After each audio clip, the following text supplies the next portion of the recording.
ഒരമ്മയുടെ ലോകം അവളുടെ മക്കളാണ്. സ്വന്തം സ്വപ്നങ്ങളും ആഗ്രഹങ്ങളും ഉപേക്ഷിച്ച് മക്കളുടെ സന്തോഷത്തിനും വളർച്ചയ്ക്കും വേണ്ടി ജീവിതം മാറ്റിവെച്ച ത്യാഗത്തിൻ്റെ പേരാണ് അമ്മ. മക്കളുടെ വേദനയും സങ്കടങ്ങളും അവരുടെ ഹൃദയത്തിൻ്റെ താളം തെറ്റിക്കാറുണ്ട്. കുഞ്ഞുങ്ങൾക്ക് വേണ്ടി സ്വന്തം സുഖസൗകര്യങ്ങൾ ത്യജിക്കുന്ന അമ്മമാരുണ്ട്. ഇങ്ങനെയുള്ള കാലത്താണ് മക്കളെ കൊല്ലുന്ന വെറുക്കപ്പെട്ട ചില അമ്മമാരെക്കുറിച്ച് കേൾക്കാറുള്ളത്. ആലപ്പുഴയിൽ പ്രസവത്തിന് പിന്നാലെ നവജാത ശിശുവിനെ ജനാലയിലൂടെ പുറത്തെറിഞ്ഞ് കൊലപ്പെടുത്താൻ ശ്രമിച്ചത് പെറ്റമ്മയാണ്. അവിവാഹിതയായ യുവതി കുഞ്ഞിനെ എറിഞ്ഞ് കളഞ്ഞത് അവിഹിത ബന്ധം മറയ്ക്കാനുള്ള നീക്കമായിരുന്നു. 19കാരി ഗർഭിണിയായ വിവരം സ്വന്തം വീട്ടുകാർ പോലും അറിഞ്ഞില്ല എന്നത് വിശ്വസനീയമാണോ? വിശദമായി പരിശോധിക്കുകയാണ് പോലീസ് പട്രോൾ. സ്വാഗതം.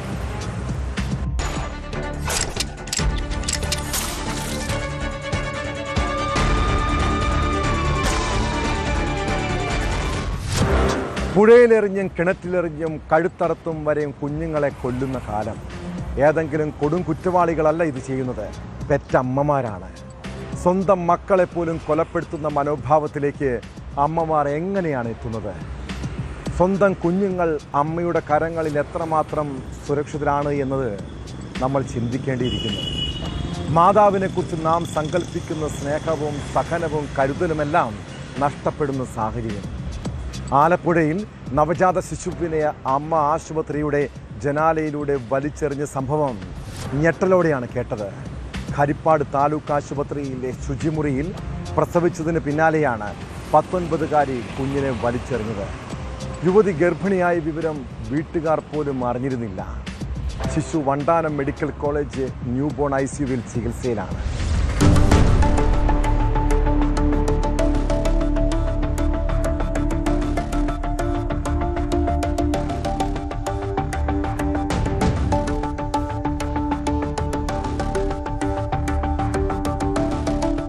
രാത്രി 9 മണിയോടെയാണ് സംഭവം. 19കാരിയായ യുവതി ആർത്തവ സംബന്ധമായ ബുദ്ധിമുട്ടുകൾക്ക് വേദന സംഹാരി വേണമെന്ന് പറഞ്ഞാണ് ഹരിപ്പാട് താലൂക്ക് ആശുപത്രിയിലെത്തുന്നത്.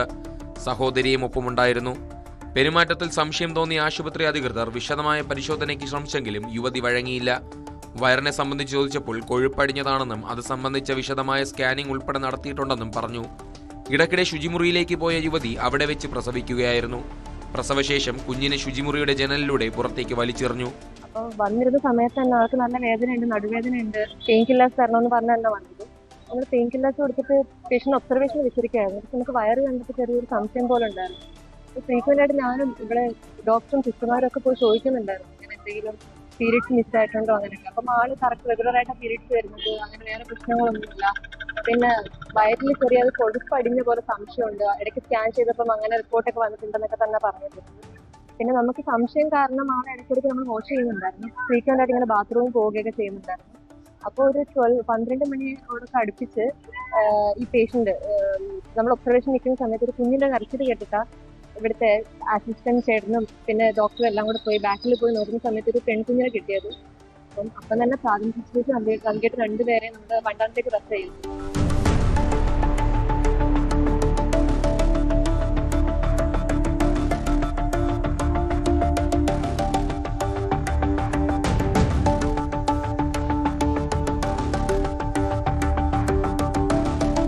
യുവതി പോയ പുറകെ ശുചിമുറിയിൽ നിന്നും കുഞ്ഞിന്റെ കരച്ചിൽ കേട്ടു. പിന്നീട് അനക്കമൊന്നും ഉണ്ടായിരുന്നില്ല.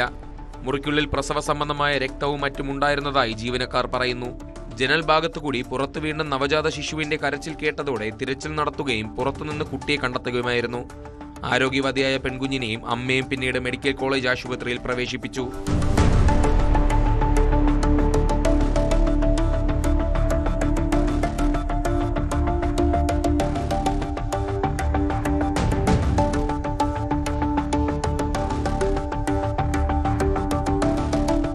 ന്യൂസ് 18 ആലപ്പുഴ. വീക്കെൻഡ് ലൈറ്റും സൈറണും മുഴക്കി ആംബുലൻസ് വരുന്നത് കാണുമ്പോൾ എല്ലാവരും വഴിമാറി കൊടുക്കാറില്ലേ? സാധാരണ പോലീസ് പോലും ആ വാഹനം പരിശോധിക്കാറില്ല. എന്നാൽ ഇക്കാലത്ത് ആംബുലൻസുകളും കൃത്യമായി നിരീക്ഷിക്കേണ്ടി വരും. കാരണം ലഹരിക്കടത്തിനും നിയമവിരുദ്ധ ഇടപാടുകൾക്കും ഇത് ഉപയോഗിക്കുന്നുണ്ട്. കേരള പോലീസിൻ്റെ ഓപ്പറേഷൻ തൂഫാനിൽ ആദ്യം പിടികൂടിയത് ആംബുലൻസിലെ ലഹരിക്കടത്താണ്. വീക്കെൻഡ് ലൈറ്റ് ഇട്ട് വന്ന ആംബുലൻസ് പരിശോധിച്ച പോലീസിന് ലഭിച്ചത് MDMA. തൃശൂർ ഡാൻസ് സ്റ്റാഫും ഹൈവേ പോലീസും ചേർന്നായിരുന്നു പരിശോധന. 2 പേർ പോലീസിന്റെ കസ്റ്റഡിയിലുണ്ട്.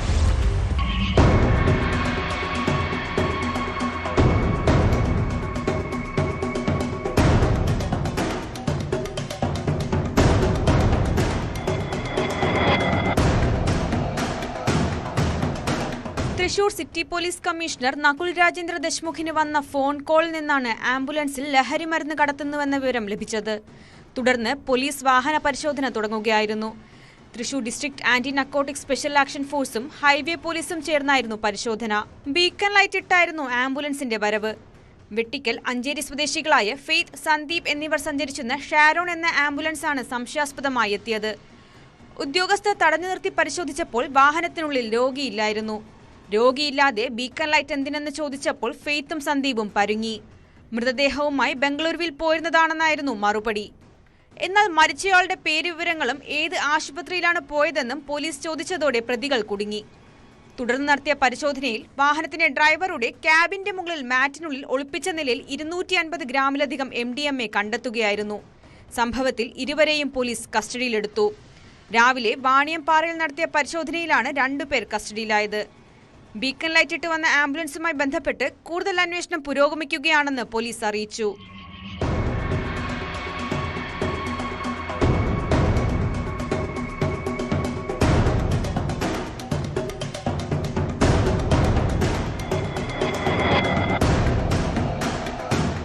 ന്യൂസ് 18 തൃശൂർ. ഒരു ജനാധിപത്യ രാജ്യത്ത് ഭരണകൂടത്തിനെതിരെ പ്രതിഷേധിക്കാൻ ഏതൊരു പൗരനും അവകാശമുണ്ട്. ആ പ്രതിഷേധത്തെ അടിച്ചമർത്താൻ ശ്രമിക്കുന്നതാണ് അരാജകത്വം. നവകേരള യാത്രയ്ക്കിടെ യൂത്ത് കോൺഗ്രസ് പ്രവർത്തകരെ ആക്രമിച്ച പോലീസ് നടപടി അങ്ങേയറ്റം കിരാതമായിരുന്നു. അന്ന് രക്ഷാപ്രവർത്തനമെന്ന പേരിൽ നരനായാട്ടം നടത്തിയ പോലീസുകാരെ അങ്ങനെ വെറുതെ വിടാൻ പറ്റുമോ? യൂത്ത് കോൺഗ്രസുകാരുടെ തല തല്ലി തകർത്ത കേസിൽ 5 പോലീസുകാർക്കെതിരെ നടപടി. മുൻ മുഖ്യമന്ത്രിയുടെ ഗൺമാൻ അനിൽ കല്ലിയൂർ, സുരക്ഷാ ഉദ്യോഗസ്ഥരായ സന്ദീപ്, ഷൈജു, വിപിൻ, അരുൺ എന്നിവരെ സർവീസിൽ നിന്നും സസ്പെൻഡ് ചെയ്തു. അതിനിടെ അറസ്റ്റ് ഭയന്ന് മുൻകൂർ ജാമ്യാപേക്ഷയുമായി ആലപ്പുഴ പ്രിൻസിപ്പൽ സെഷൻസ് കോടതിയെ സമീപിച്ച പ്രതികളുടെ ജാമ്യാപേക്ഷ കോടതി തള്ളി.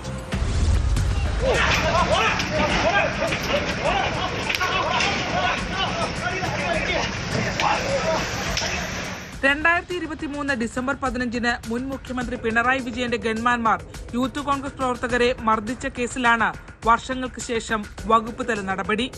ലോക്കൽ പോലീസിന്റെ കസ്റ്റഡിയിലായിരുന്ന പ്രവർത്തകരെ അകാരണമായി മർദ്ദിച്ച സുരക്ഷാ ഉദ്യോഗസ്ഥരുടെ പ്രവർത്തനം ചട്ടവിരുദ്ധമാണെന്നാണ് കണ്ടെത്തൽ. കേസ് അട്ടിമറിക്കാൻ ഉന്നതതല ഇടപെടൽ ഉണ്ടായിരുന്നുവെന്നും കീഴുദ്യോഗസ്ഥർ മൊഴി നൽകിയിട്ടുണ്ട്. അതേസമയം മുൻ മുഖ്യമന്ത്രിയുടെ സുരക്ഷാ ഉദ്യോഗസ്ഥരുടെ പ്രവൃത്തി Z+ സുരക്ഷാ വിഭാഗത്തിൽ ഉൾപ്പെടുന്ന മുഖ്യമന്ത്രിക്ക് ബാധകമായ യെല്ലോ ബോക്സ് സുരക്ഷാ മാർഗനിർദ്ദേശങ്ങൾക്ക് വിരുദ്ധമാണെന്ന് SIT കോടതിയിൽ നൽകിയ റിപ്പോർട്ടിൽ വ്യക്തമാക്കുന്നു. സുരക്ഷാ വാഹനം കടന്നുപോയി മീറ്ററുകൾ കഴിഞ്ഞിട്ടും മർദ്ദനത്തിന്റെ ഭാഗമായി സുരക്ഷാ ഉദ്യോഗസ്ഥർ അക്രമം നടന്ന സ്ഥലത്ത് തന്നെ തുടർന്നതായും റിപ്പോർട്ടിലുണ്ട്.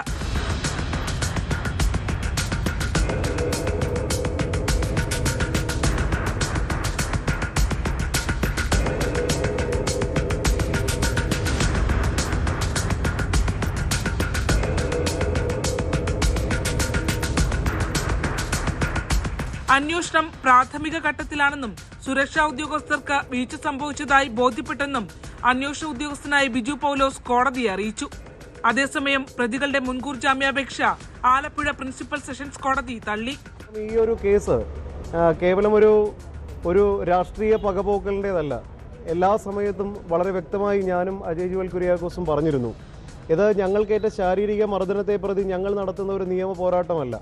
ഇവിടെ പ്രതിഷേധിക്കുവാനും അഭിപ്രായം പറയുവാനും സമരം ചെയ്യുവാനും ഈ നാട്ടിലെ ഈ രാജ്യത്തെ എല്ലാ പൗരന്മാർക്കും അവകാശമുണ്ട്. അത് മൗലിക അവകാശമാണ്, അത് സംരക്ഷിക്കപ്പെടണം. പിന്നെ ഇവിടെ ചില ഉദ്യോഗസ്ഥരുണ്ട്. ആ ഉദ്യോഗസ്ഥർ ചില രാഷ്ട്രീയ പാർട്ടികളുടെ ജില്ലാ കമ്മിറ്റി ഓഫീസുകളിൽ നിന്ന് വലിച്ചെറിയുന്ന എല്ലും കഷ്ണങ്ങൾക്ക് വേണ്ടി രാജാവിനേക്കാൾ വലിയ രാജഭക്തി മൂത്ത് സമരം ചെയ്യുന്ന KSUക്കാരുടെയും യൂത്ത് കോൺഗ്രസ്സുകാരൻ്റെയും തലതല്ലി പൊളിക്കാൻ ഇനി ഇറങ്ങരുത്. അതിനുള്ള ശക്തമായ താക്കീതാണ് ഈ പോരാട്ടം. പോരാട്ടത്തിൻ്റെ ആദ്യ സ്റ്റെപ്പ് ഇപ്പോഴാണ്, 3 വർഷത്തിന് ഇപ്പോഴാണ് തുടങ്ങിയത് എന്ന് വേണം പറയാനുള്ളത്. കാര്യം ഏറ്റവും ആദ്യം തന്നെ ഒരു വകുപ്പ് തല നടപടി എടുത്തു വേണ്ടേ ഈ ഒരു അന്വേഷണം നടത്താനായിട്ട്. അതല്ലാതെ മുഖ്യമന്ത്രിയുടെ ഗൺമാനെ പോലെ ആ പോസ്റ്റിലിരിക്കുന്ന ഒരാൾ അവിടെ ഇരിക്കുമ്പോൾ എങ്ങനെയാണ് താഴെത്തട്ടിൽ പ്രവർത്തിക്കുന്ന ഒരു കുറച്ച് പോലീസ് ഉദ്യോഗസ്ഥർക്ക് ഈ കേസ് സുതാര്യമായി അന്വേഷിക്കാൻ സാധിക്കുന്നത്? അവരെ മാറ്റി നിർത്തി വേണം അന്വേഷണം തുടങ്ങുവാനായിട്ട്. അപ്പോഴാണ് അന്വേഷണം തുടങ്ങുന്നതെന്ന് പറയാം. നേരത്തെ നടത്തിയിട്ടുള്ളത് എന്താണ്? ഈ പറയുന്ന ഗൺമാനെ സംരക്ഷിക്കാൻ വേണ്ടിയുള്ള നടപടികൾ മാത്രമാണ് കഴിഞ്ഞ ഈ 3 കൊല്ലക്കാലമായി നടന്നുകൊണ്ടിരുന്നത്. ഒരു കേസ് റഫർ ചെയ്തപ്പോൾ അവർ പറഞ്ഞത് ഈ ദൃശ്യങ്ങളൊന്നും തന്നെ ഇല്ല, അല്ലെങ്കിൽ ഇങ്ങനൊരു സംഭവം നടന്നിട്ടില്ല എന്നാണ് അവർ പറയുന്നത്. അതിൻ്റെയൊക്കെ പിറയിൽ കളിച്ചത് ADGP പോലെ ഒരു ഉന്നത ഉദ്യോഗസ്ഥനാണ് എന്ന് മനസ്സിലാവുമ്പോൾ ആ തലത്തിൽ കൂടെ അന്വേഷണം വേണം എന്നുള്ളതാണ് ഞങ്ങൾക്ക് ആവശ്യപ്പെടാനുള്ളത്. പ്രതികൾക്കെതിരെ ജാമ്യം കിട്ടാത്ത കുറ്റങ്ങൾ ചുമത്തിയിട്ടില്ലാത്ത സാഹചര്യത്തിലാണ് ഹർജി ജഡ്ജി ഹണിയം വർഗീസ് തള്ളിയത്. അവര് പ്രൊട്ടസ്റ്റ് കംപ്ലൈന്റുമായിട്ട് മജിസ്ട്രേറ്റ് കോടതി ഹാജരായി. അതിനകത്ത് അവരുടെ കയ്യിൽ തെളിവുണ്ട്, CCTV ഫുട്ടേജ് ഉണ്ട് എന്ന് പറഞ്ഞ് ആ തെളിവ് സ്വീകരിക്കാൻ കോടതി സമ്മതിച്ചു. തുടരന്വേഷണം നടത്താൻ കോടതി ഉത്തരവിട്ടിരുന്നതാണ്. പുതിയതായിട്ട് പുതിയ ഏജൻസി വന്നപ്പോൾ അവർ ഈ സെക്ഷൻ മാറ്റി നോൺ ബെയിലബിൾ സെക്ഷൻ ഇടും എന്നുള്ള ആ ഒരു അപ്രിഹെൻഷനിലാണ് ഈ ബെയിൽ ആപ്ലിക്കേഷൻ ഇന്ന് ഫയൽ ചെയ്തിരുന്നത്. ഇപ്പോഴും നോൺ ബെയിലബിൾ ഒഫൻസ് ഇട്ടിട്ടില്ല എന്ന കാരണം കൊണ്ടാണ് ഹർജി കോടതി തീരുമാനമാക്കിയത്. ജാമ്യം കിട്ടാത്ത സാഹചര്യം നിലവിലില്ലെന്ന് ജഡ്ജി വിധിന്യായത്തിൽ ചൂണ്ടിക്കാട്ടി. മർദ്ദനമേറ്റ AD തോമസിനെയും അജയ് കുര്യാക്കോസിനെയും കേസിൽ കക്ഷി ചേർക്കുകയും ചെയ്തു. അത് ഒബ്ജക്ഷനായിട്ട് അവർ കൊടുത്തിരിക്കുന്നത്, ഒബ്ജക്ഷനായിട്ട് തന്നെയാണ് അവർ എതിർപ്പായിട്ട് തന്നെ. പക്ഷേ അതിനകത്ത് ബെയിലുള്ള ഒഫൻസിൽ ജാമ്യാപേക്ഷ എതിർക്കാനുള്ള അവകാശം പോലീസിനില്ല, എനിക്കുമില്ല. ഈ ഡിഫാക്റ്റോ എനിക്കെന്ന് പറഞ്ഞാൽ ഈ ഡിഫാക്റ്റോ കംപ്ലയിൻറ്റും ജാമ്യം കിട്ടുന്ന ഒരു വകുപ്പ് അവരെവിടെ എപ്പോൾ അറസ്റ്റ് ചെയ്താലും അപ്പോൾ ജാമ്യത്തിൽ വിടണം. വേറെ പുതിയ അന്വേഷണത്തിൽ ഗൗരവതരമായ ജാമ്യം ലഭിക്കാത്ത വകുപ്പുകൾ കണ്ടെത്തി കൂട്ടിച്ചേർക്കുന്നില്ല എങ്കിൽ ഇത് വെച്ചുകൊണ്ട് അവരെ അറസ്റ്റ് ചെയ്ത് റിമാൻഡിൽ കൊണ്ടുപോകാനോ ജയിലിൽ പാർപ്പിക്കാനോ ഒന്നും കഴിയില്ല. അവരെ അറസ്റ്റ് ചെയ്ത് അപ്പോൾ ജാമ്യത്തിൽ വിടണം, അതന്നെ. അതുകൊണ്ടാണ് കോടതി അപ്പോൾ തന്നെ അവരുടെ ജാമ്യാപേക്ഷ റിജക്റ്റ് ചെയ്യുക.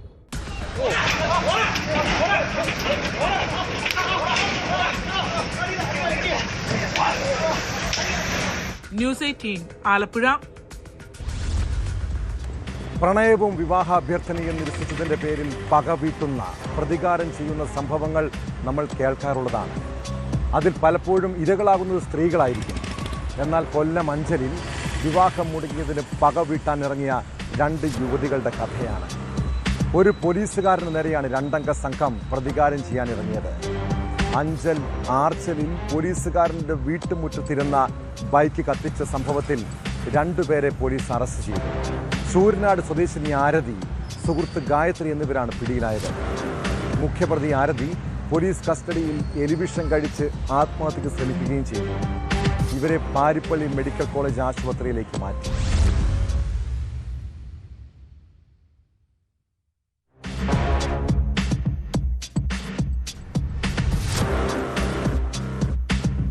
കഴിഞ്ഞ ദിവസമാണ് ആറന്മുള പോലീസ് സ്റ്റേഷനിലെ civil police officer Archal Palavila വീട്ടിൽ വിവേകിന്റെ വീട്ടുമുറ്റത്തിരുന്ന ബുള്ളറ്റ് രാത്രിയിൽ കത്തിച്ചത്. ഇതിനെ തുടർന്ന് പോലീസ് നടത്തിയ അന്വേഷണത്തിൽ നിരവധി പേരെ പോലീസ് ചോദ്യം ചെയ്തിരുന്നു. സമീപത്തെ CCTV ദൃശ്യങ്ങൾ പോലീസ് പരിശോധിച്ചെങ്കിലും ചിത്രങ്ങൾക്ക് വ്യക്തത കിട്ടാത്തതിനാൽ ആളിനെ തിരിച്ചറിയാൻ കഴിഞ്ഞില്ല. യുവതികൾ എത്തിയ ഓട്ടോറിക്ഷ കണ്ടെത്തുകയും ഓട്ടോയ്ക്ക് പൈസ കൊടുത്തതിന്റെ ഗൂഗിൾ പേയുടെ വിവരങ്ങൾ ശേഖരിക്കുകയും ചെയ്തു. ഇവരുടെ ഫോൺ നമ്പർ കേന്ദ്രീകരിച്ചും അന്വേഷണം നടത്തി. പിന്നീട് സാങ്കേതിക വിദ്യ ഉപയോഗിച്ച് ഇവരുടെ ചിത്രങ്ങൾ രൂപപ്പെടുത്തുകയും ഓട്ടോക്കാരൻ ചിത്രങ്ങൾ തിരിച്ചറിയുകയും ചെയ്തതോടെയാണ് പ്രതികളെ പോലീസ് കസ്റ്റഡിയിൽ എടുത്തത്.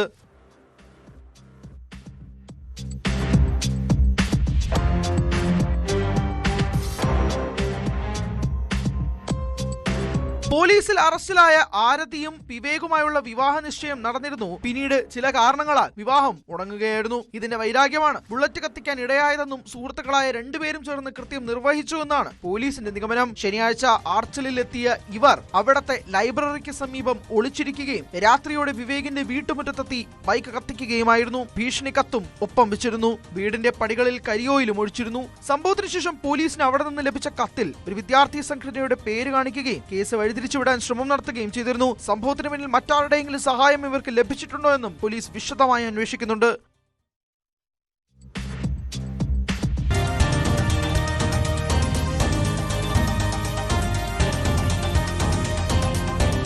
ന്യൂസ് 18 പുനലൂർ. രാഷ്ട്രീയ നേതാക്കൾക്കെതിരെ പല രീതിയിലുള്ള ആരോപണങ്ങൾ ഉയർന്നു വരാറുണ്ട്. കൈക്കൂലിയും കൊള്ളയും അക്രമവും ഉൾപ്പെടെയുള്ള കേസുകളെ രാഷ്ട്രീയ ആരോപണമായി മാത്രം കണ്ടാൽ മതി. എന്നാൽ സ്ത്രീ വിഷയം അങ്ങനെയല്ല. ലൈംഗിക പീഡന പരാതിയും കേസും വന്നാൽ പിന്നെ പിടിച്ചു നിൽക്കാൻ കഴിയില്ല. പെരുമ്പാവൂർ മുൻ MLA എൽദോസ് കുന്നപ്പള്ളിയുടെ രാഷ്ട്രീയ ഭാവി തന്നെ തകർത്തത് പെണ്ണ് കേസായിരുന്നു. അങ്ങനെയാണ് സീറ്റ് പോലും നിഷേധിക്കപ്പെട്ടത്. എന്നാൽ തെരഞ്ഞെടുപ്പിന് പിന്നാലെ പരാതിക്കാരിയുടെ മൊഴിമാറ്റം. ഒടുവിൽ കേസിൽ എൽദോസ് കുന്നപ്പള്ളി കുറ്റവിമുക്തനുമായി. പരാതിക്കാരിയും 3 സാക്ഷികളും കൂറുമാറിയതോടെയാണ് നെയ്യാറ്റിൻകര കോടതിയുടെ നടപടി.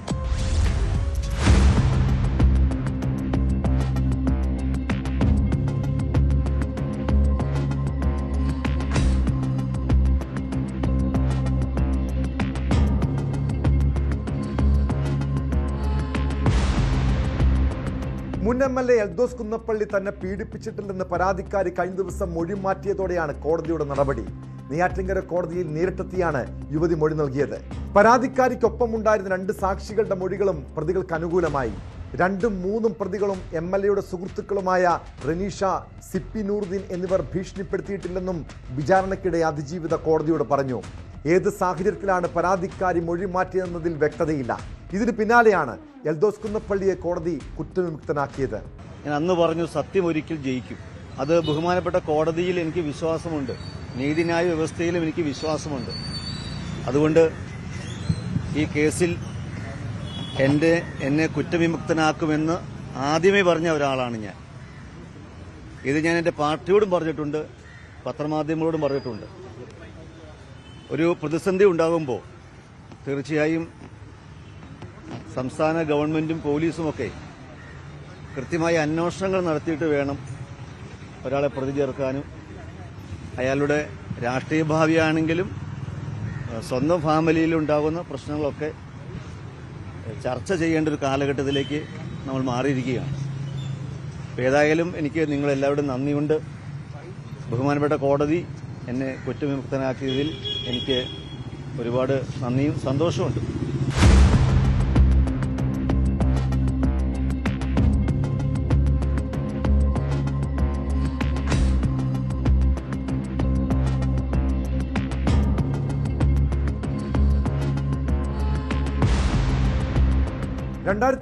സെപ്റ്റംബർ 28-നാണ് കേസിനാസ്പദമായ സംഭവം നടന്നതെന്നായിരുന്നു പേട്ട സ്വദേശിനിയായ യുവതിയുടെ പരാതി. അന്ന് MLA ആയിരുന്ന എൽദോസ് കുന്നപ്പള്ളി മദ്യപിച്ച് വീട്ടിലെത്തി തന്നെ ഉപദ്രവിച്ചെന്നും പിന്നീട് കാറിൽ ബലമായി കയറ്റി കോവളത്തേക്ക് പോകുമ്പോൾ വീണ്ടും ഉപദ്രവിച്ചെന്നും യുവതി പരാതിയിൽ പറഞ്ഞിരുന്നു. പരാതി പിൻവലിക്കാൻ 30 ലക്ഷം രൂപ എൽദോസ് വാഗ്ദാനം ചെയ്തെന്നും യുവതി വെളിപ്പെടുത്തൽ നടത്തി. തുടർന്ന് തിരുവനന്തപുരം ജില്ലാ ക്രൈംബ്രാഞ്ച് 2024 മെയ്യിൽ എൽദോസിനെതിരെ കുറ്റപത്രം നൽകി. ബലാത്സംഗം, വധശ്രമം അടക്കമുള്ള ഗുരുതര കുറ്റങ്ങൾ ചുമത്തിയായിരുന്നു കുറ്റപത്രം. പരാതിക്കാരിയായ യുവതിയെ 1-ലേറെ തവണ ബലാത്സംഗം ചെയ്തെന്ന് എൽദോസ് കുന്നപ്പള്ളിക്കെതിരായ കുറ്റപത്രത്തിൽ പറയുന്നു. എൽദോസിനെ കൂടാതെ 2 സുഹൃത്തുക്കളും കേസിൽ പ്രതികളായിരുന്നു.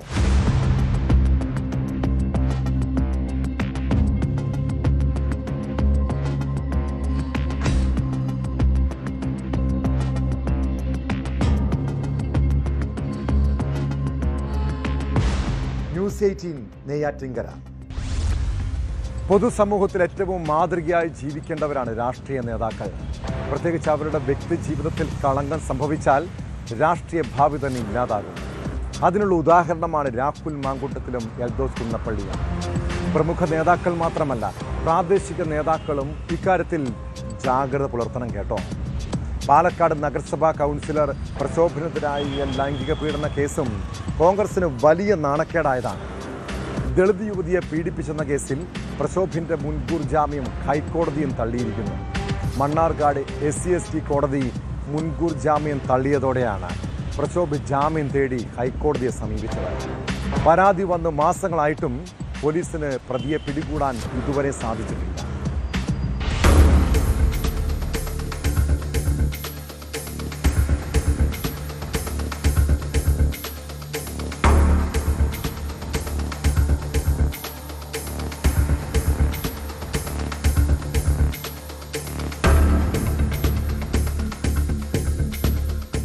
ജോലി വാഗ്ദാനം ചെയ്ത് പരിചയപ്പെട്ട ശേഷം സൗഹൃദം നടിച്ച് താമസ സ്ഥലത്തേക്ക് അതിക്രമിച്ചു കയറി പ്രശോഭ് ലൈംഗികമായി പീഡിപ്പിച്ചുവെന്നായിരുന്നു യുവതിയുടെ പരാതി.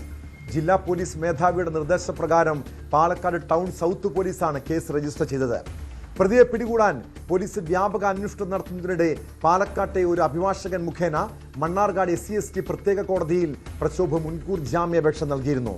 നിരപരാധിയാണെന്നും ജാമ്യം ലഭിച്ചാൽ അന്വേഷണത്തോട് സഹകരിക്കാമെന്നുമാണ് പ്രക്ഷോഭ് മുൻകൂർ ജാമ്യാപേക്ഷയിലൂടെ കോടതിയെ അറിയിച്ചത്. ഇത് തള്ളിയതിന് പിന്നാലെയാണ് Prakshobh ഹൈക്കോടതിയിലെത്തിയത്.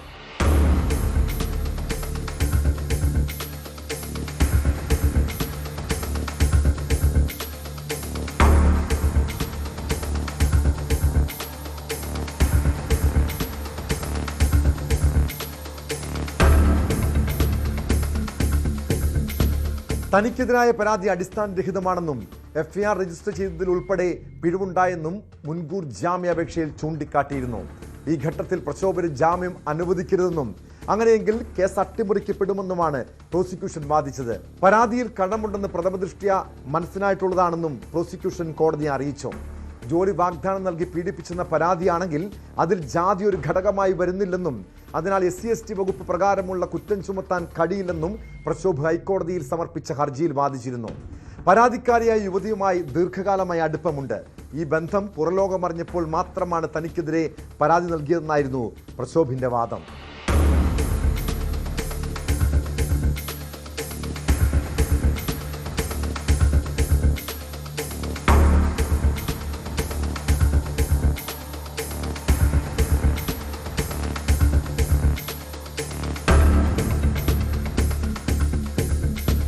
News 18 Kochi. മോഡലിംഗിന്റെ മറവിലുള്ള sex racket കേസിൽ പ്രതികളും ഗുണ്ടാ സംഘങ്ങളും തമ്മിൽ എന്താണ് ബന്ധം? കൂടുതൽ യുവതികൾ ഈ റാക്കറ്റിന്റെ ഇരകളായിട്ടുണ്ടോ? കേസിൽ വിശദമായ അന്വേഷണം നടത്താൻ ഒരുങ്ങുകയാണ് പോലീസ്. ഇതിനായി പ്രതികളായ അലീനയെയും മഞ്ജുമയെയും അന്വേഷണ സംഘം കസ്റ്റഡിയിൽ വാങ്ങി. പ്രതികളുടെ സാന്നിധ്യത്തിൽ ഫോൺ രേഖകളും ഗുണ്ടകളുമായുള്ള പണമിടപാടുകളും ഉൾപ്പെടെ പരിശോധിക്കുമെന്ന് പോലീസ് പറയുന്നു.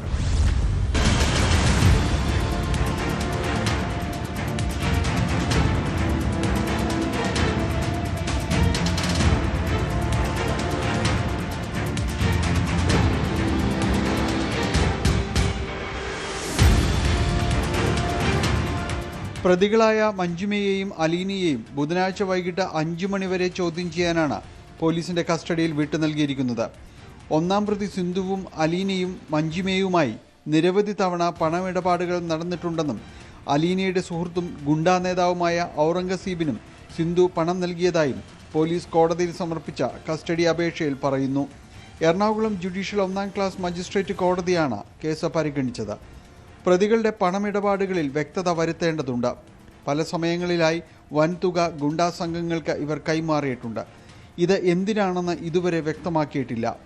മോഡലുകളെ വിദേശത്തേക്ക് എത്തിക്കുന്നതിൻ്റെ കമ്മീഷൻ തുകയാണെന്നാണ് സംശയം. പണമിടപാട് സംബന്ധിച്ച കാര്യങ്ങളിലായിരിക്കും ഗുണ്ടാ സംഘങ്ങളെ പ്രധാനമായും ചോദ്യം ചെയ്യുന്നത്. അലീനയുടെ കൂട്ടാളി ഔറംഗസേബിനെ ചോദ്യം ചെയ്യാൻ വിളിപ്പിക്കുമെന്നാണ് സൂചന. ഇയാളുടെ ബന്ധങ്ങൾ ഉപയോഗിച്ച അലീന പരാതിക്കാരിയെ ഭീഷണിപ്പെടുത്തുന്ന ശബ്ദ സന്ദേശങ്ങളും പുറത്തു വന്നതാണ്. അതേസമയം പുതിയ പരാതിക്കാരില്ലാത്തതും പോലീസിനെ കുഴയ്ക്കുന്നുണ്ട്. നിരവധി ഇരകൾ കേസിലുണ്ടെന്ന് ആദ്യ പരാതിക്കാരി പറയുമ്പോഴും ഇപ്പോഴും ആരും പുതുതായി എത്തിയിട്ടില്ല. കേസിലെ 2 പ്രതികളായ ദുബായിലുള്ള ഷംനയെയും റഹ്മത്തിനെയും നാട്ടിലെത്തിക്കാനുള്ള ശ്രമം പോലീസ് ആരംഭിച്ചിട്ടുണ്ട്. തങ്ങൾക്ക് കേസുമായി യാതൊരു ബന്ധവുമില്ലെന്നാണ് ഇരുവരുടെയും നിലപാട്. മോഡലിംഗ് ജോലികൾക്കായാണ് തങ്ങൾ ദുബായിലെത്തിയതെന്നും കേസിൽ ചിലർ മനഃപൂർവ്വം കുടുക്കുന്നുവെന്നുമാണ് ഇവർ പറയുന്നത്.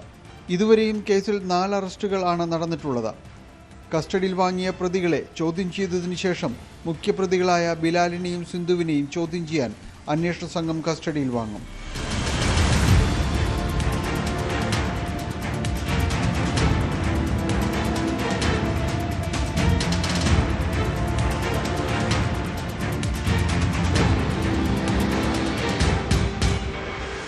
ന്യൂസ് 18 കൊച്ചി.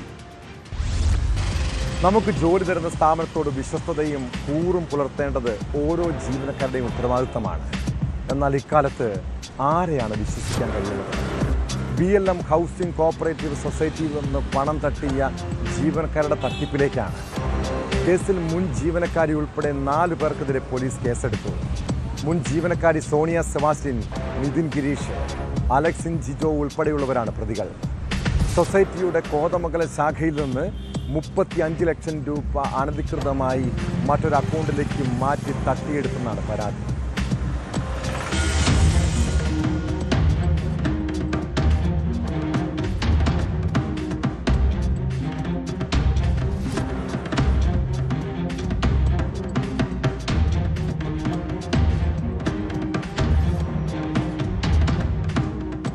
സാമ്പത്തിക തട്ടിപ്പും വിശ്വാസവഞ്ചനയും സംബന്ധിച്ച പരാതിയിലാണ് മുൻ ജീവനക്കാരി സോണിയ സെബാസ്റ്റ്യൻ ഉൾപ്പെടെ 4 പേർക്കെതിരെ കോതമംഗലം പോലീസ് കേസെടുത്തത്. സ്ഥാപനത്തിന്റെ അക്കൗണ്ടിൽ നിന്ന് 35 ലക്ഷം രൂപ അധികാര ദുർവിനിയോഗത്തിലൂടെ അനധികൃതമായി മറ്റൊരു അക്കൗണ്ടിലേക്ക് മാറ്റി തട്ടിയെടുത്തുന്ന പരാതിയിലാണ് കേസ്.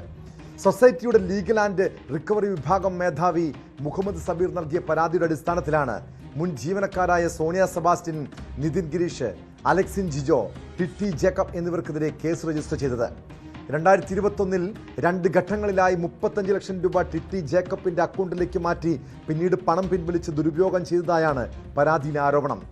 ബാങ്ക് സ്റ്റേറ്റ്മെന്റുകൾ ഉൾപ്പെടെ മുഴുവൻ രേഖകളും പോലീസിന് കൈമാറിയിട്ടുണ്ട്.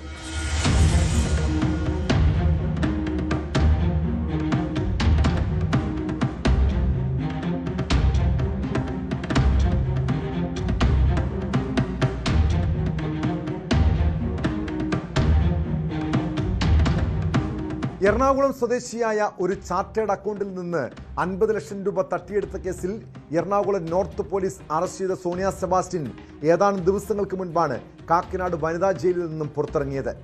അതേസമയം 2023 കോതമംഗലം സ്റ്റേഷനിൽ രജിസ്റ്റർ ചെയ്ത 67 ലക്ഷം രൂപയുടെ സമാനമായ തട്ടിപ്പ് കേസിലും സോണിയ പ്രതിയാണ്. സാമ്പത്തിക തട്ടിപ്പിന് പുറമെ സ്ഥാപനത്തിന്റെ രഹസ്യ ഡേറ്റ അനധികൃതമായി കൈവശപ്പെടുത്തിയെന്ന ആരോപണത്തിലും സോണിയ സെബാസ്റ്റ്യനെതിരെ പരാതി നൽകാനാണ് BLM സൊസൈറ്റിയുടെ തീരുമാനം.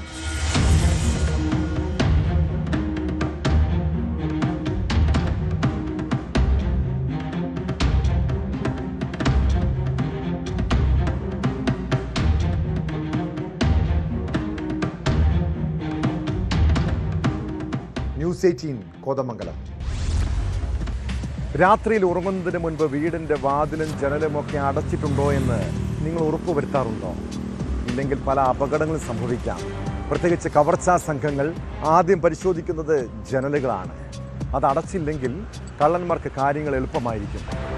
അങ്കമാലി പിച്ചാനിക്കാടുണ്ടായ മോഷണ കേസൊന്ന് പരിശോധിക്കാം. വീടിനുള്ളിൽ ഉറങ്ങിക്കിടന്ന യുവതിയുടെ താലിമാല പൊട്ടിച്ചെടുത്തത് ജനാലിലൂടെയാണ്. ആയുധം ഉപയോഗിച്ചാണ് മോഷ്ടാവ് മാല പൊട്ടിച്ചതെന്നാണ് വിവരം. സംഭവത്തിൽ മോഷ്ടാവിനായി പോലീസ് അന്വേഷണം ഊർജിതമാക്കി.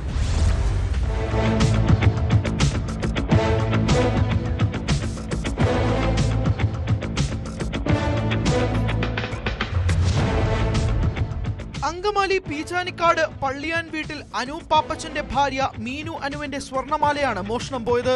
ചൊവ്വാഴ്ച പുലർച്ചെ 3 മണിയോടെയായിരുന്നു സംഭവം. വീട്ടുകാരെല്ലാം നല്ല ഉറക്കത്തിലായ സമയം. ജനൽ ചെറിയ തോതിൽ തുറന്നിട്ടിട്ടുണ്ടായിരുന്നു.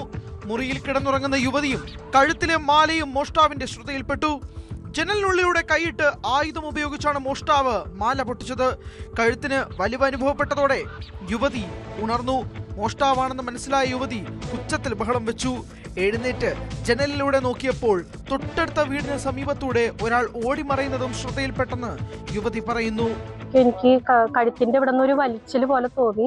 പെട്ടെന്ന് എണീറ്റു. ഞാൻ അലറി. എനിക്ക് കഴുത്തിന്ന് മാല പോയിന്ന് മനസ്സിലായി. കള്ളം വന്നു എന്ന് മനസ്സിലായി. ഞാൻ വേഗം ജനലയുടെ സൈഡിൽ നിന്ന് നോക്കി. എൻ്റെ പേപ്പൻ്റെ വീടിൻ്റെ ഗേറ്റിൻ്റെ പടിക്കേക്കൂടെ കള്ളൻ ഓടണം എന്നാണ് ഞാൻ കണ്ടത്.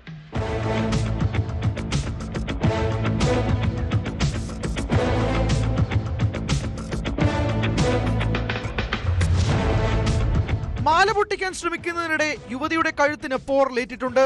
വീടിനടുത്ത് നിന്ന് മാലയുടെ താലി കണ്ടെടുത്തു. അങ്കമാലി പോലീസ് സ്ഥലത്തെത്തി അന്വേഷണം ആരംഭിച്ചു. വില്ലടയാള വിദഗ്ധരും ഡോഗ് സ്ക്വാഡും പരിശോധനയ്ക്കായി എത്തിയിരുന്നു. പീച്ചാനിക്കാട് പ്രദേശത്ത് മോഷണം പെരുകി വരുന്നതിൽ ആശങ്കയിലാണ് നാട്ടുകാർ. റെയിൽപാളത്തോട് ചേർന്നാണ് ഇവിടെ വീടുകൾ സ്ഥിതി ചെയ്യുന്നത് എന്നതിനാൽ ട്രെയിനുകളിലൂടെ നിരന്തര ശബ്ദം മോഷ്ടാക്കൾക്ക് ഗുണകരമാകുന്നതായും നാട്ടുകാർ പറയുന്നു.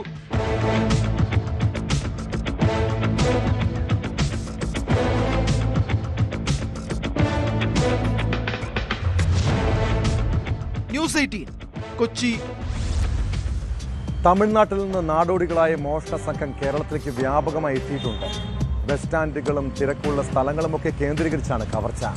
കൊല്ലം കൊട്ടാരക്കരയിൽ റിട്ടയർഡ് അധ്യാപികയുടെ സ്വർണ്ണമാല മോഷ്ടിക്കാൻ ശ്രമിച്ചത് നാടോടി സ്ത്രീകളാണ്. ഓട്ടോറിക്ഷയിൽ യാത്ര ചെയ്യുമ്പോഴാണ് സംഭവം. തമിഴ്നാട് സ്വദേശികളായ 2 സ്ത്രീകളെ നാട്ടുകാർ പിടികൂടി പോലീസിൽ ഏൽപ്പിച്ചു. നിരവധി മോഷണ കേസുകളിൽ പ്രതികളാണ് പിടിയിലായ സ്ത്രീകൾ.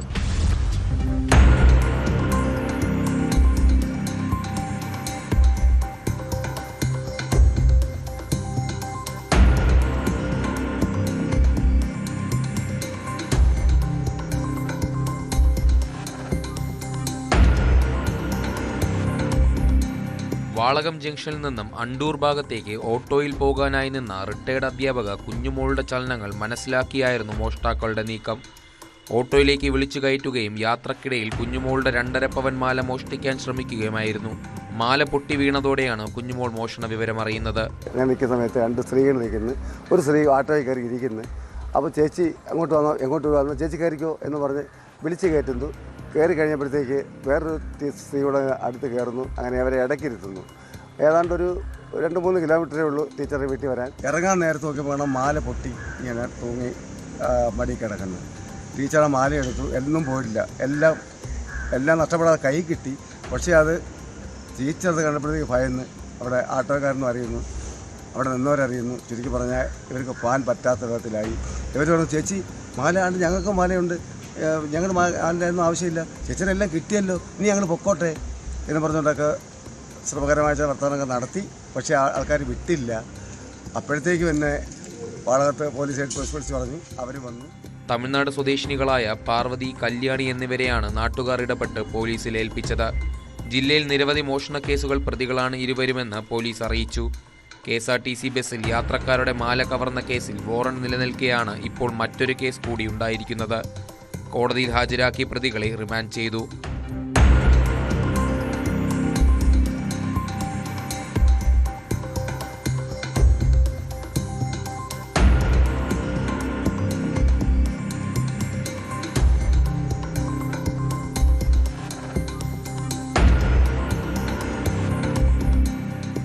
ന്യൂസ് 18 കൊല്ലം. കാസർഗോഡ് പൈവളികയിലെ ലോറി ഡ്രൈവർ മുഹമ്മദ് ആസിഫിന്റെ ദുരൂഹ മരണത്തിൽ നീതി തേടിയുള്ള പോരാട്ടത്തിലാണ് കുടുംബം.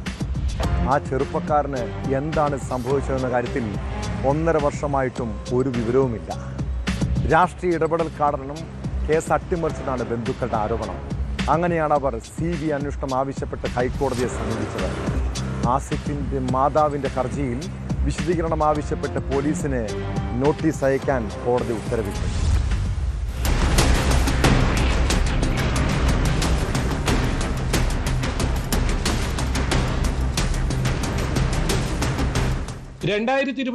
ജനുവരി 15 മഞ്ചേശ്വരം പോലീസ് സ്റ്റേഷൻ പരിധിയിലെ പൈവേളിക കയർക്കട്ടയിൽ നിർത്തിയിട്ട ലോറിക്കകത്ത് മുഹമ്മദ് ആസിഫിനെ അവശനിലയിൽ കണ്ടെത്തിയത്. ആശുപത്രിയിൽ എത്തിച്ചെങ്കിലും മരണം സംഭവിച്ചിരുന്നു. സംഭവത്തിൽ പോലീസ് അന്വേഷണം കാര്യക്ഷമമല്ലാതായതോടെ മുഹമ്മദ് ആസിഫിന്റെ മാതാവ് സക്കീന ഹൈക്കോടതിയിൽ സമർപ്പിച്ച ഹർജിയിൽ കേരള ഹൈക്കോടതി സുപ്രധാന വിധി പ്രസ്താവം നടത്തിയിരിക്കുകയാണ്. കഴിഞ്ഞ ദിവസം കേസ് പരിഗണനയ്ക്കെടുത്ത കോടതി ഹർജിക്കാരനെയും പബ്ലിക് പ്രോസിക്യൂട്ടറുടെയും വാദങ്ങൾ കേട്ട ശേഷം കേസന്വേഷണം CBIക്ക് കൈമാറണമെന്ന ആവശ്യം എന്തുകൊണ്ട് അനുവദിച്ചുകൂടാ എന്ന് വിശദീകരിക്കാൻ പോലീസിന് നോട്ടീസ് അയക്കാൻ ഉത്തരവിട്ടു.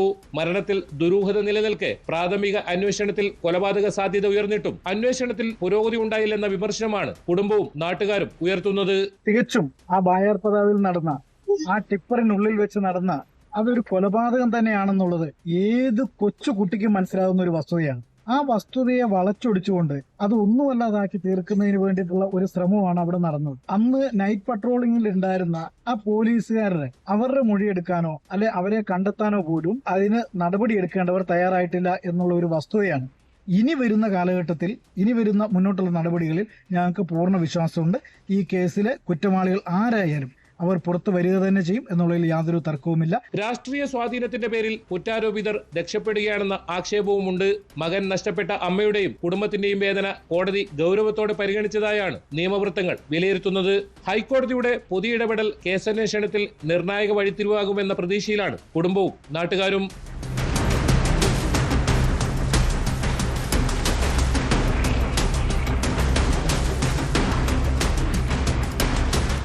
ന്യൂസ് 18 കാസർഗോഡ്. കേരളത്തിൽ ഒരു ദിവസം 100-ലധികം വാഹനാപകടങ്ങൾ ഉണ്ടാകുന്നുവെന്നാണ് ക്രൈം റെക്കോർഡ്സ് ബ്യൂറോയുടെ കണക്ക്. ഇതിൽ ശരാശരി 11 പേർക്ക് ജീവൻ നഷ്ടപ്പെടുന്നു. സാധാരണ വാഹനാപകടത്തിൽ ഒരാൾ മരിച്ചാൽ പോലും ജാമ്യം ലഭിക്കാവുന്ന വകുപ്പാണ്. പക്ഷേ ഇവിടെ അപകടമുണ്ടായാൽ പോലും പലരും വാഹനം നിർത്താതെ പോകും. അതോടെ കേസിൻ്റെ സ്വഭാവം തന്നെ മാറും. കണ്ണൂർ കരിവെള്ളൂർ ദേശീയപാതയിൽ കാൽനടയാത്രക്കാരനെ ഇടിച്ചു തെറിപ്പിച്ച് നിർത്താതെ പോയ വാഹനം ഒടുവിൽ പയ്യന്നൂർ പോലീസിൻ്റെ പിടിയിലായി. അപകടമുണ്ടാക്കിയ ശേഷം 20 ദിവസമായി മംഗളൂരുവിലെ വർക്ക്ഷോപ്പിൽ ഒളിപ്പിച്ച പിക്കപ്പ് വാനാണ് പോലീസ് കസ്റ്റഡിയിലെടുത്തത്.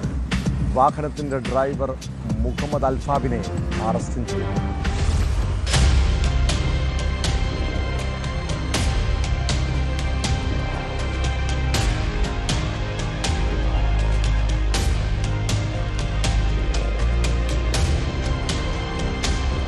മെയ് 3 രാത്രി 9 മണിയോടെയായിരുന്നു നാടിനെ നടുക്കിയ അപകടം നടന്നത്.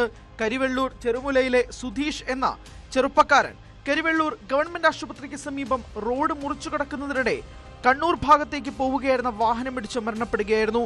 ഇടിച്ചു വീഴ്ത്തിയ വാഹനം നിർത്താതെ അമിത വേഗതയിൽ ഓടിച്ചുപോയി. അപകടം നടന്ന സ്ഥലത്ത് ദേശീയപാതയിൽ ആവശ്യത്തിന് വെളിച്ചമോ CCTV ക്യാമറകളോ ഉണ്ടായിരുന്നില്ല എന്നത് അന്വേഷണത്തിന് വെല്ലുവിളി ഉയർത്തി.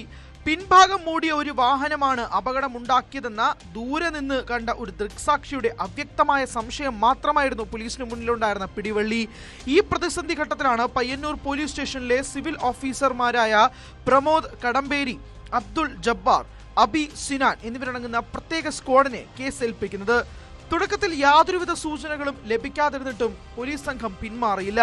തെക്കോട്ട് കണ്ണൂർ വരെയും വടക്കോട്ട് മംഗളൂരു വരെയും ദേശീയപാതയോരത്തെ 100ഓളം CCTV ക്യാമറകളിലെ ദൃശ്യങ്ങളാണ് അന്വേഷണ സംഘം വിശദമായി പരിശോധിച്ചത്. തുടർന്ന് മഞ്ചേശ്വരത്തു നിന്നും വാഹനത്തെക്കുറിച്ച് നിർണായക സൂചന ലഭിച്ചു. ഇതിന്റെ അടിസ്ഥാനത്തിൽ കർണാടക അതിർത്തി കേന്ദ്രീകരിച്ച് നടത്തിയ ഊർജിതമായ അന്വേഷണത്തിലാണ് കങ്കനാടിയിലെ വർക്ക്ഷോപ്പിൽ നിന്നും വാഹനം കണ്ടെത്താനായത്.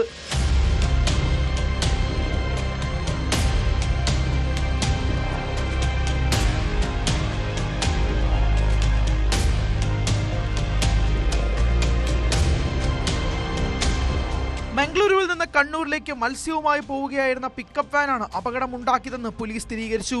അപകടത്തിൽ പിക്കപ്പ് വാനിന്റെ മുൻഭാഗത്തിന് കേടുപാടുകൾ പറ്റിയിരുന്നു. തെളിവ് നശിപ്പിക്കുന്നതിന്റെ ഭാഗമായി ഇത് പെട്ടെന്ന് നന്നാക്കിയെടുക്കാനാണ് വർക്ക്ഷോപ്പിൽ കയറ്റിയിട്ടിരുന്നത്. വാഹനത്തിന്റെ ഡ്രൈവർ മുഹമ്മദ് അൽഫാബിനെ പോലീസ് കസ്റ്റഡിയിലെടുത്തു.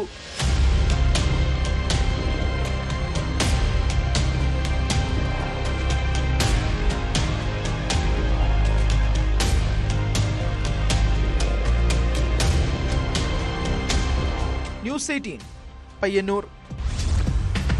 നമ്മൾ പലതും ആഗ്രഹിക്കാറില്ലേ, സ്വപ്നം കാണാറുമുണ്ട്. ആഗ്രഹിക്കുന്നത് കിട്ടിയില്ലെങ്കിൽ ചിലപ്പോൾ വലിയ സങ്കടവും തോന്നും. എന്നാൽ നമുക്ക് സ്വന്തമായത് നഷ്ടപ്പെടുമ്പോഴായിരിക്കും അതിലും കഠിനമായ വേദന. നേരല്ലേ? പ്രിയപ്പെട്ടവരും സുഹൃത്തുക്കളുമൊക്കെ ചതിക്കുമ്പോഴും ഉപേക്ഷിക്കുമ്പോഴും ചങ്ക് തകർന്നു പോകാറില്ലേ? ഇനി എന്തിന് ജീവിക്കണമെന്ന് പോലും ചിന്തിക്കാറില്ലേ? നമ്മളെല്ലാം ഓരോരുത്തരുടെയും സ്വന്തമാണ്. മാതാപിതാക്കളും മക്കളും ഭാര്യയുമൊക്കെ ഉള്ളവരാണ്. അവർ നമ്മളിൽ നിന്ന് അകന്നു പോകുമ്പോഴാണ് പലപ്പോഴും അതിൻ്റെ വേദന മനസ്സിലാക്കാൻ കഴിയും. പ്രിയപ്പെട്ടവരെ ചതിക്കുന്നവർ ഒരു കാര്യം ഓർക്കണം, നാളെ ആ വിധി നമുക്കുമുണ്ടാകാം. ഇതോടെ പോലീസ് പട്രോൾ പൂർണ്ണമാകുന്നു. നമസ്കാരം.